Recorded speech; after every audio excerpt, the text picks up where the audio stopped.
Hey, what up? What up? I just wanted to come on here real quick and discuss something.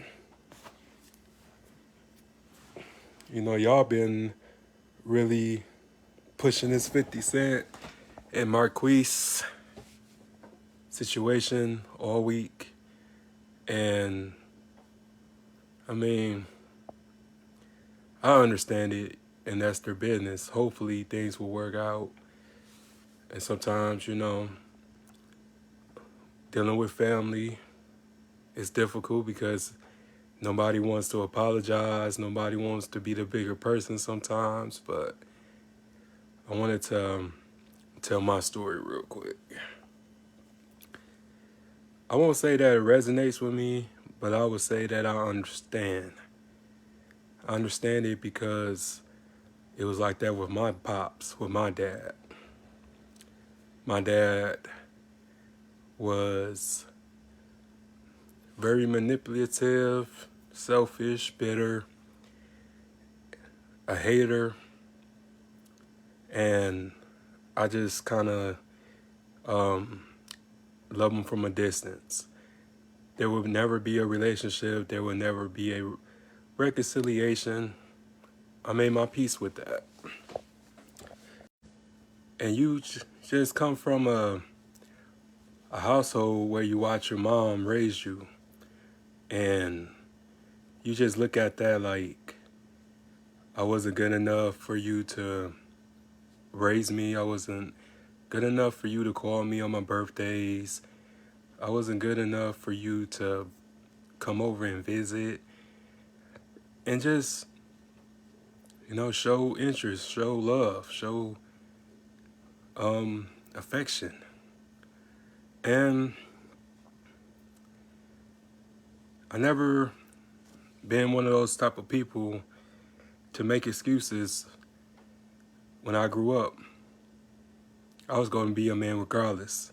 I was going to get this money regardless. I was going to take care of myself regardless. I didn't need a dad. I didn't need a man to tell me because I had my priorities straight. I already knew what I wanted to be, what kind of person that I wanted to become.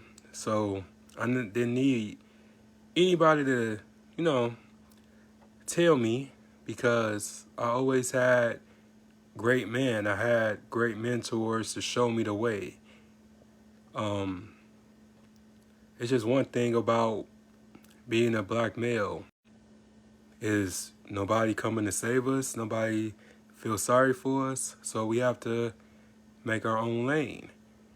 We have to build ourselves up. And luckily I had mentors. I had great men that came into my life and taught me things, showed me things and stuff. So it's just a lot of people, like to throw that forgiveness card out. Like, oh, you must forgive and all this other stuff. But you have to sit back and think, will these people forgive you? And they say, well, the forgiveness.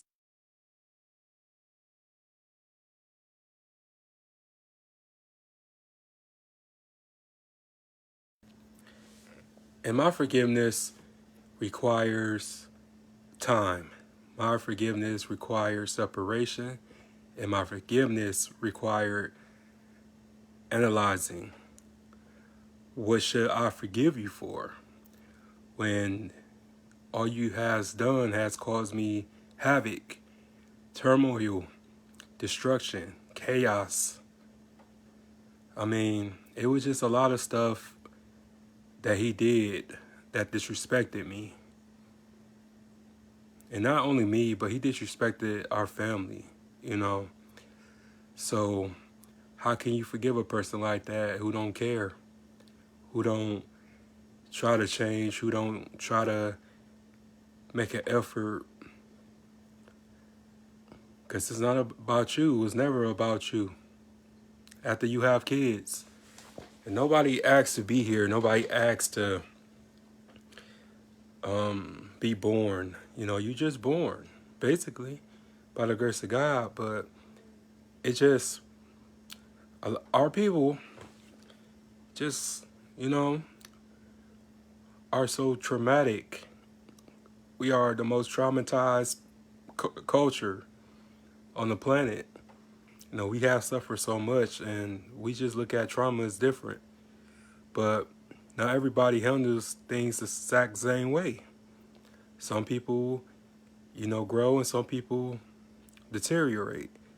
But I just always knew that I was going to grow from whatever was thrown at me.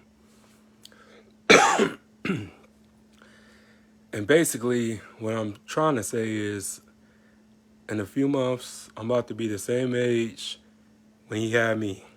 And people say, like, you won't understand until you have a kid. And I'm like, yeah, but I'm not going to leave my kid. I'm not going to abandon my family. And I'm not saying this from a hurt place. I'm saying this from a healed place, from a healed position, because I had to heal in order to talk about this, because I didn't want it to sound angry when I say, because I'm not angry. If anything, I'm more accepted. I'm accepting the fact that, you know, things happen and I can't change them. I can't take them back. But I also accept that how I handle things and how I was able to rise above things. And I'm just happy. I'm just grateful for becoming who I was destined to be. And I did all that just by good friends, good people, God, everybody. Because God is always my number one source. Whenever I'm down, whenever I'm out, God always take care of me. God will always lift me up when everybody forsake me and everybody abandon me. God will always take care of you. And you have to always realize that. And then just realize that, you know, your deadbeat daddy and shit, you know, it was a good thing that he wasn't around, because who knows who you would have became or what type of person you would have been if he was around, especially if he was abusive, verbally, mentally, emotionally, physically. So it's always a blessing behind everything. There's always a lesson behind everything. And I learned a lot. You know, through my whole life, I just sit back and wonder what it would have been like if he was around. Now I'm grateful for the fact that he wasn't around. That I actually had good positive role models around me.